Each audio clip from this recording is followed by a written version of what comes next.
Hello there, my name is Elizabeth Mannella. I am the Assistant Superintendent of Happy Valley School District. I've been recently told that I am in charge of implementing our new reorganization plan by our superintendent.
Some background information that you should know.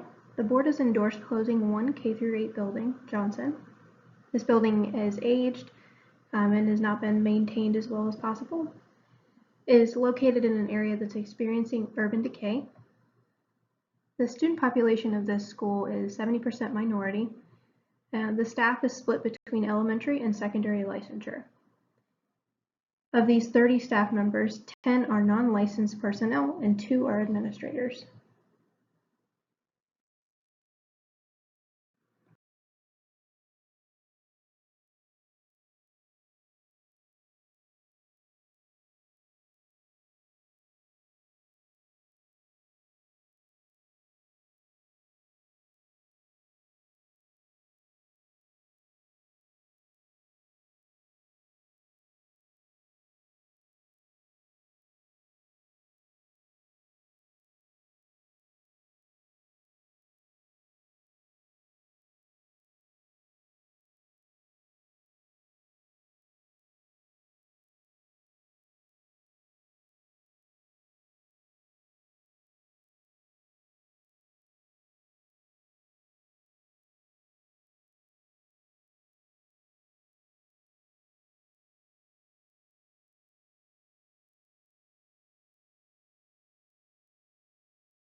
Additionally, a second K-8 building located in an affluent area of our community is Kennedy. So this building is well maintained, but it is also aged. The student population is 2% minority here. And as the other school, the staff is split between elementary and secondary licensure, with 30 staff members, 10 non-licensed personnel, and 2 administrators.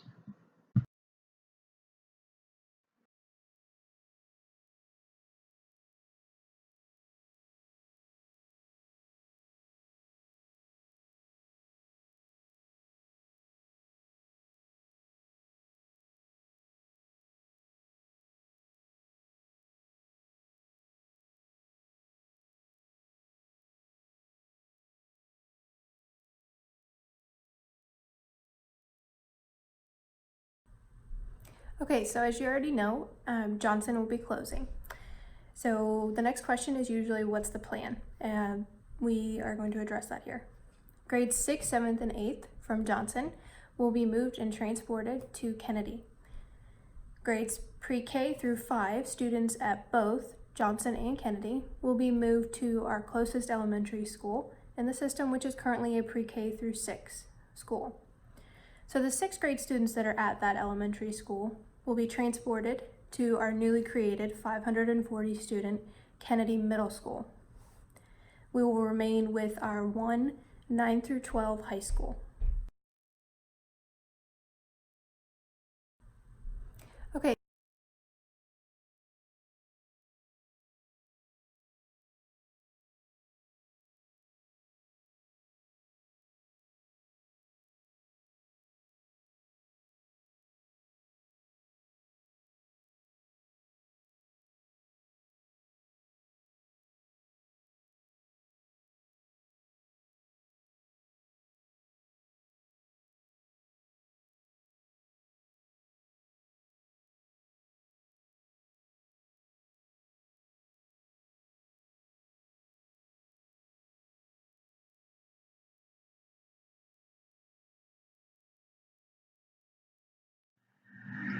There have been multiple issues identified with this upcoming change.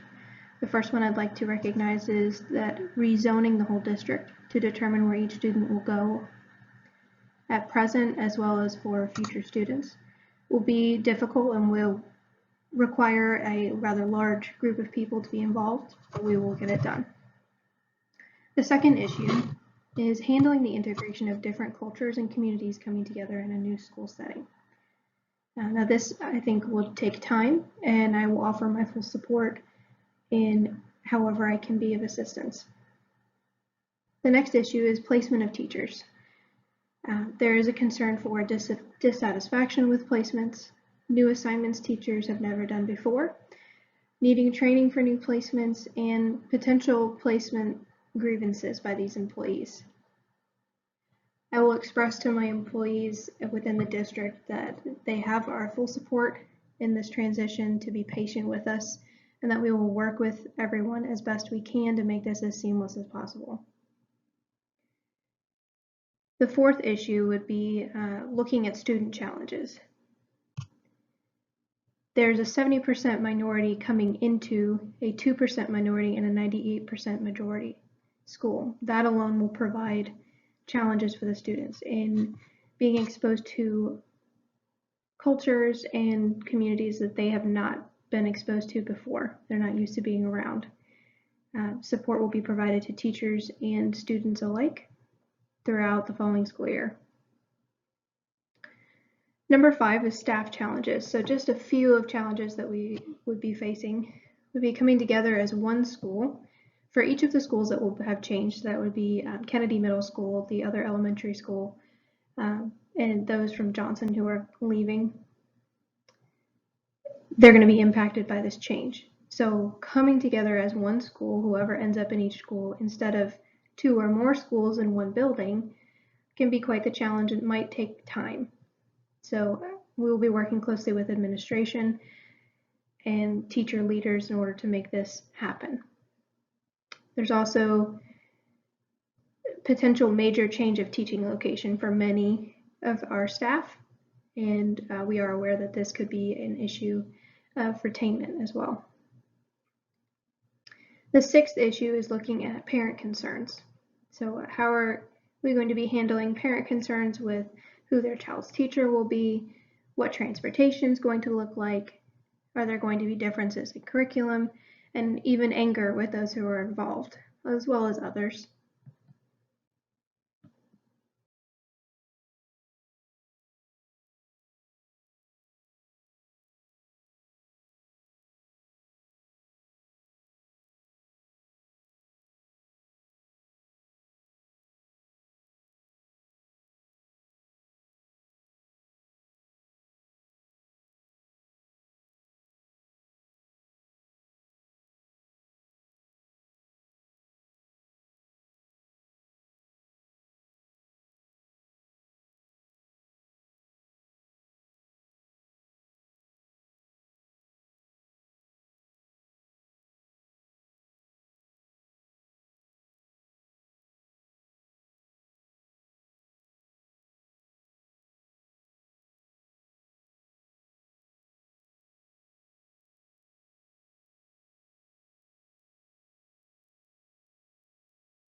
In preparation for this change, we have been looking at literature review. And the first one that we would like to talk about is Closing a School Best Practices Guide. So the California Department of Education recommends several steps as best practice when facing the large challenge of closing a school. It stated, many districts suggest that the first group to be notified that a school has been planned for closure should be that school's staff. And while this is true and will be the case with our staff, they also said that intensive district-to-parent communication should begin at about the same time as school staff meetings. So as soon as we're releasing this information to staff and talking with them about what's going to happen, information also needs to be released to parents and community. This article recommends using that direct mail be used in addition to the many others that are used these days, such as blogs, websites, email blasts, and that a response needs to be required from the families to indicate that they actually receive that information and they understand what is happening. Within that communication, there needs to be something set up as well for the parents and families to be able to reach back out to the district as far as asking questions and communicating concerns. There should also be a staff transition plan introduced.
It was also recommended in this article by the California Department of Education that a district transition team should be created and put into place.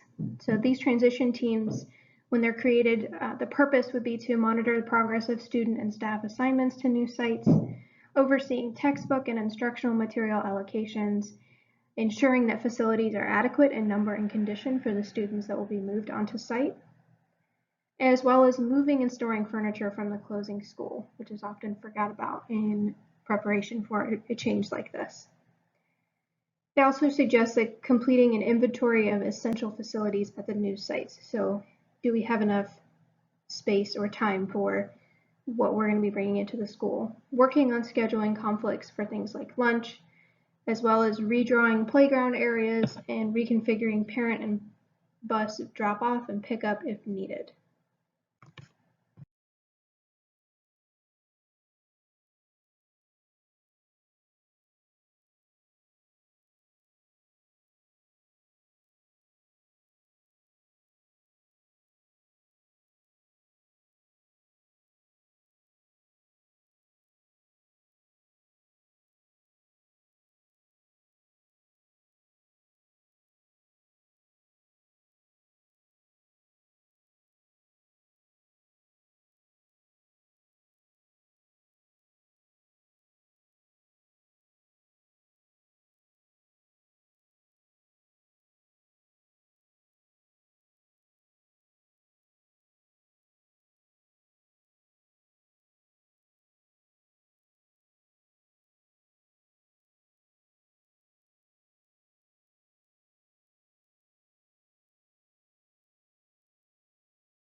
In a textbook titled Human Resources, Administration and Education, Ribor talks about concerns with employee placement and what that could look like. So one of the major concerns with closing of Johnson and the creation of Kennedy Middle School is about potential teacher placement grievances.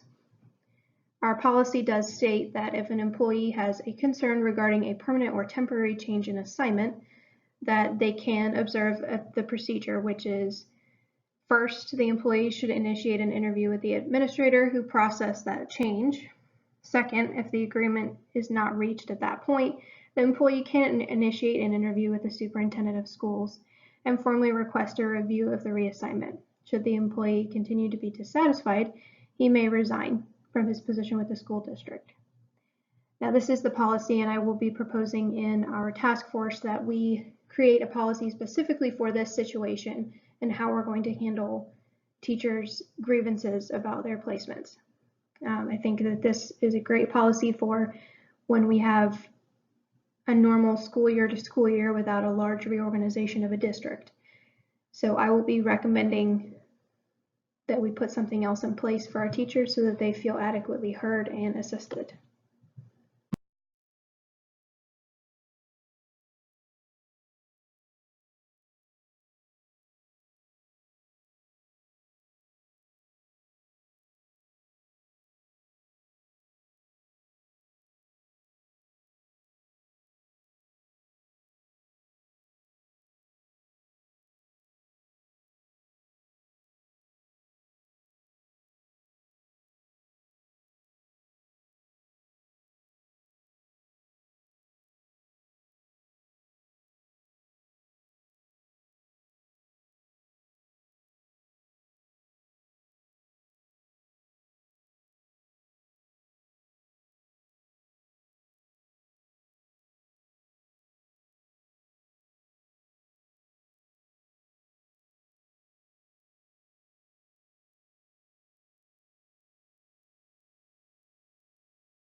In a continuation of literature review, preparing for this change, I came across an article titled Surviving a School Closing.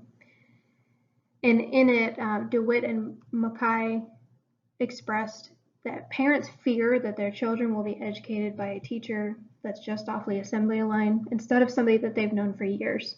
They want the comfort of a school building that they can see out of their back window, knowing that if there's an emergency, they can get to their children quickly. And I think that these authors are correct, and that's one concern of our parents and why they're so hesitant with this change.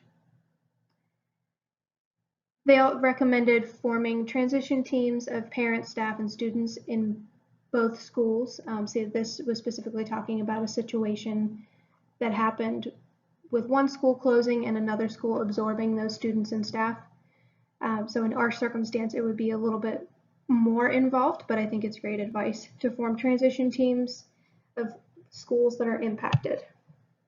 They also recommended and said that it is always important to deliver the same message at the same time to all parties involved, especially parents, because you never want to have parents from Johnson saying that they received information later than Kennedy and having a problem of equity. So they also talked about how they had created events for both parents and for students to help alleviate the fear of coming change. These were things like ice cream socials or participating in activities at the other school and getting to meet other students. Their main points of advice within this article were to communicate clearly and trust your team, have your district support with district-wide administrative team working together, and those that were not affected were helping as well. And then last on this was to realize that the transition may never be completely over. Community building is an ongoing adventure, and it should be approached with a positive attitude and perseverance.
In preparation for this change, I was given the opportunity to interview Ms. Kim Hammer, who is a principal at Bear Boulevard School. After being given time to review the final scenario of what is going on with our district and some interview questions, Ms. Hammer was asked the following questions. After reading the final scenario, what was the first thing that came to your mind? She answered, the first thing that came into my mind is, wow, I'm glad this is not me. This is not just a district move to an old building, but it will result in a rezoning issue across the district. This rezoning will create some integration of students, staff, parents, and community, which can be difficult. I asked her to further elaborate on this, and more of the reason that I was able to speak with her is that she has personal experience in a school being combined with another that does not have the same community, culture, financial status, and how difficult that can be.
In an effort to better prepare, I asked her, if you were the assistant superintendent in this position, what is the first thing that you would do? She said, I would definitely get stakeholders from all groups and do a focus group, surveys and feedback loops, etc., to find out what is working and what is not working based on their grade level assignments. I would want to get input from all the stakeholders to see their perspectives. As we gather information, we would need to be putting back out some of that information. I would also want to hold what they call, quote, town hall meetings to share that information live and in person with the community. That connection is important. She said, when I first came to Bear, it was the first year that they had moved their wealthiest K school, meaning kindergarten, across the freeway to the campus that I work at now, which is a Title I school. They made promises to parents like that they would transfer teachers and students together to help with the transition for community, and it was a little bit rough. So when she started sharing this, I asked a follow-up question. What do you still see from that move? And for context, this is now 10 years later. She said, with the staff, it is fine. With the students, it is fine, and it always has been with them. The staff saw some equity issues with parents as this transition was occurring, though.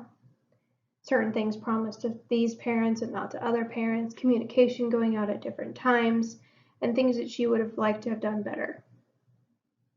Some families were just not accustomed to being around people from other cultures or income levels, and that was difficult. She shared, I had to have some private conversations with them about what we can and cannot say to each other and about each other in public.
I continued the interview by asking Ms. Hammer, how do you think that you would start planning for this change? She shared, I think I would develop a task force team that consisted of representatives of all stakeholders. Staff, to include paraprofessionals, teachers, custodians, etc., sampling from all roles of staff as possible, parents that will be impacted at all these schools, district departments that this would involve, and more. Some of the district departments that this would involve, she shared, would be transportation, community relations, finance, curriculum, human resources. You would want representatives on the task force from the campuses that are going to be impacted, members from the campus improvement teams, and possibly community partners. The first task of this team would be to have them identify and agree on norms for our meetings, schedules for meetings, and how to use a continual communication loop that goes back to all the stakeholders. The focus on which stakeholder groups need to be revisited for clarification, etc., would be the first thing. We would hope to identify major themes coming back from stakeholder feedback and then make a sequence of a reorganization plan. Tweaks need to be made to that plan based on feedback that you receive from your community. She did share that she was on a previous team working with that model of feedback loops when the district was implementing new improvements.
The next question I asked Ms. Hammer was, could you assure that everyone keeps his or her job?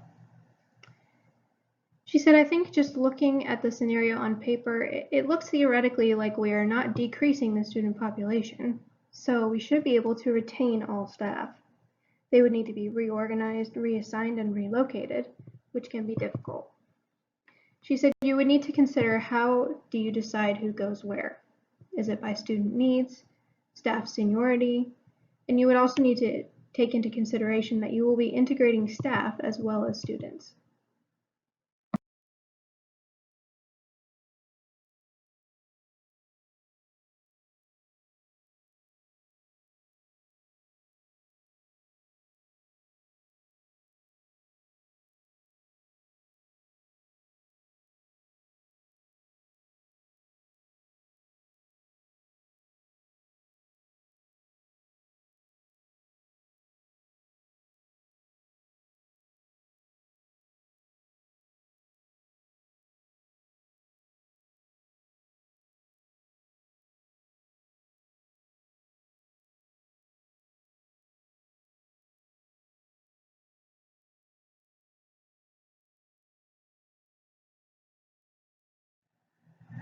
The last question that I asked Ms. Hammer was, what is your greatest concern with this scenario?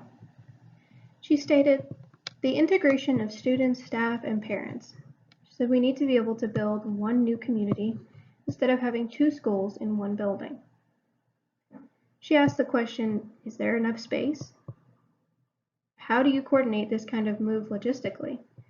She also shared, it seems like a lot of disruption for one issue.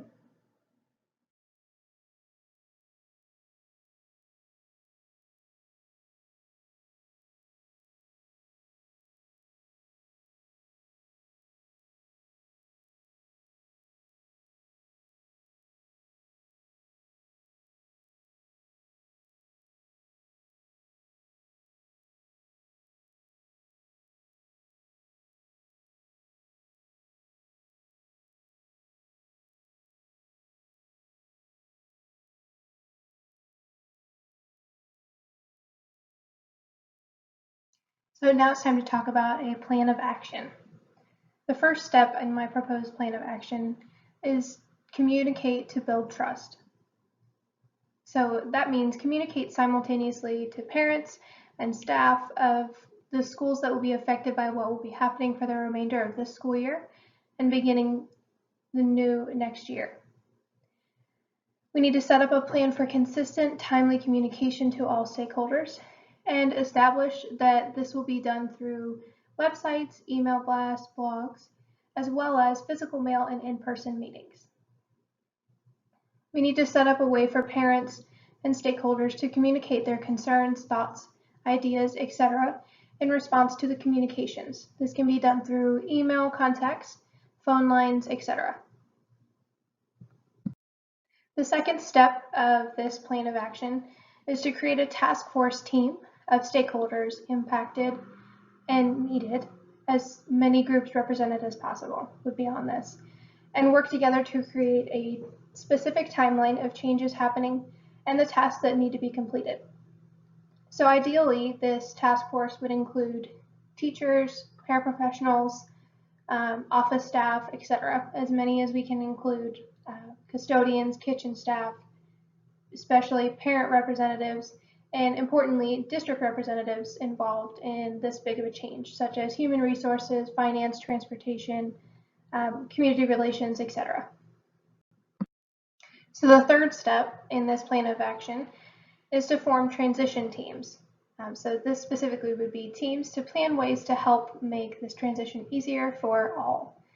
So this can be things like traditional activities that take place at Kennedy that will now include students who will be there next year from Johnson or the other elementary school, referring to sixth graders, such as a festival or academic event. Students can visit the other campus and classrooms and get to know the school and staff.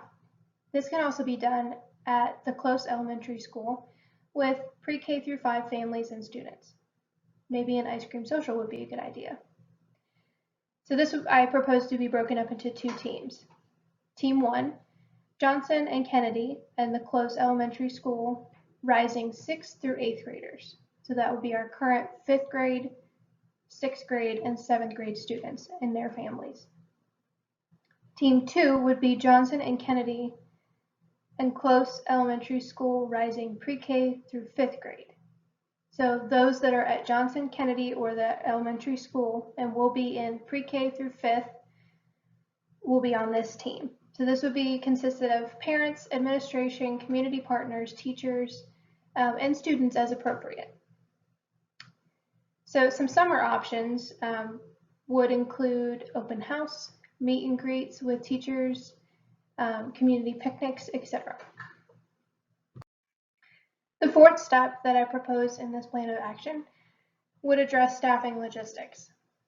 So this would involve working with staff to hear their concerns, preferences, etc. for next year with these changes, as well as to inform them of their rights through the district and their unions with changes of placement. So I would want to ensure them that the district and I will do our best to help them stay in the positions as similar to the ones that they were in before, as much as that is possible, because I know this will be difficult. We'll then find out what staff plan to return next year. And after we know that information and have talked to each of the schools impacted, I would create a committee working with HR to discuss options for teacher and staff placement to properly staff the new setup of this middle school. This may involve creating more classroom space within the elementary school that will be absorbing the pre-K through 5 students, and many other aspects. Once a plan is in place for that staffing, making a plan for staff development training that will be specialized for the staff that is taking on new roles or placements will be crucial. So step 5 of this plan of action encompasses 2 sections. Transportation, public relations, and community are all involved here. 5A, so this portion of step 5 should be up and running as soon as that task force has been set up and communication modes have been established.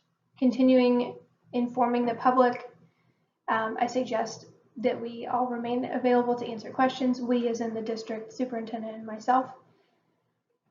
We need to be able to release information as soon as it is available and work with local news and media as much as possible.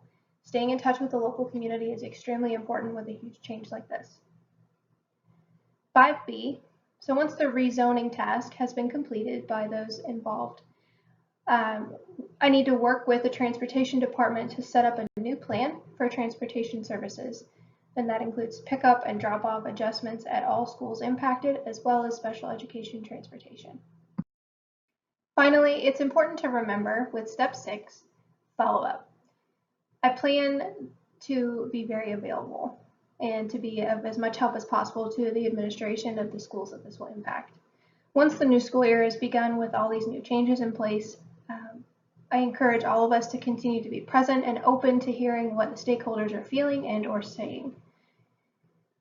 We also need to remember that we have to allow time for adaptation to this change, for integration of all these different individuals and staff and community together. I will provide positive support to my teachers, administration, to the students and the parents, specifically to those that might be struggling with this integration that they've not seen before. And finally, I will need to be patient.